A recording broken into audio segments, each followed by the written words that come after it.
Okay, now we've got Eric. He's drafting his sleeve to go into his shirt. So I'm teaching Eric bespoke shirt making, and now Eric has draped, so he understands draping. We've draped the actual shirt template now, and now he's making the sleeve to actually go inside the armhole. So I've explained to Eric about ease. You can put some ease in, an inch ease. Some shirt makers won't put any ease in at all. I've explained about walking the patterns, proofing the patterns before we stitch any sample up. So it's very important that and amateur home sewers need to do that as well. They need to walk their patterns and proof everything, make sure the side seams are accurately the same length, the shoulders the same length, the neckline goes into a beautiful shape around, things like that. This is what we need to do. So this is what Eric is doing now. So I'm teaching in the real bespoke way of doing things, and also the couture way of draping.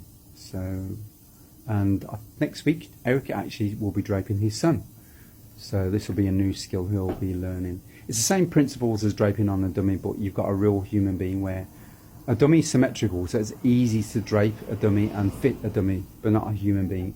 Every human being, there's always discrepancies, whether it's drop shoulder or whatever. They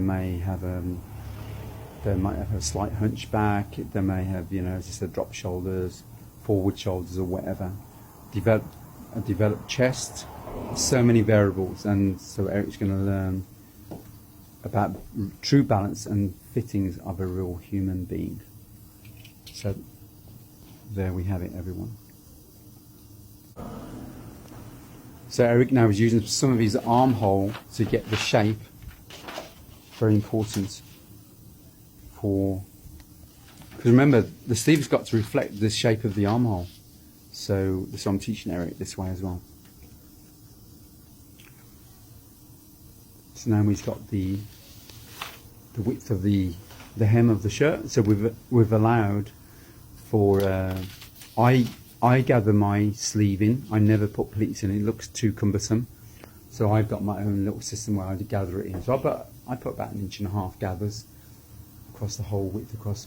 And I like to take my shirt off. I don't like to unbutton the shirt cuff. So it's a preferential thing. So I've explained this to Eric. So we've set the sleeve hem now at 10 inches.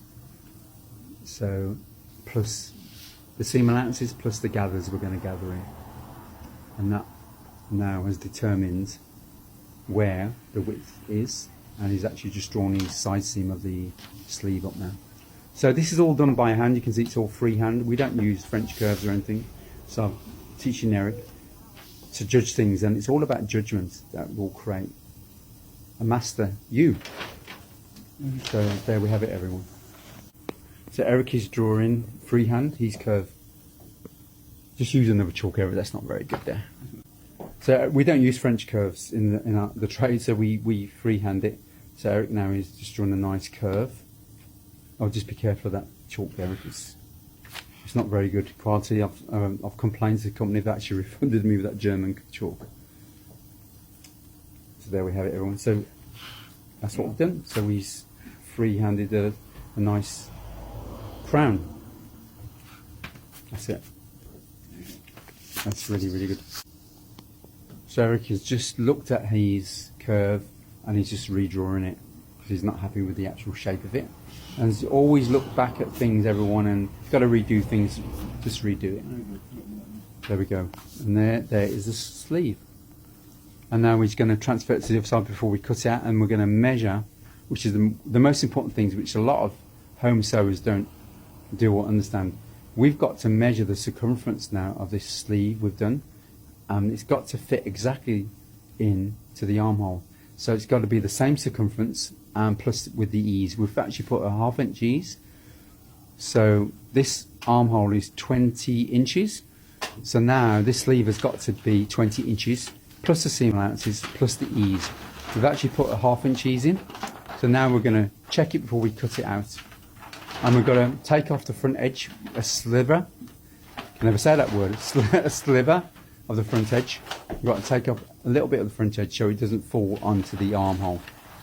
And a lot of sewers neglect that. So we've got to reduce that front edge so it's it's really streamlined as it goes down the front.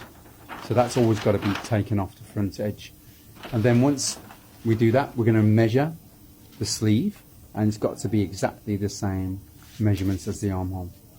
So that's what Eric is doing now. And then we'll cut the sleeve out once we know it's perfect.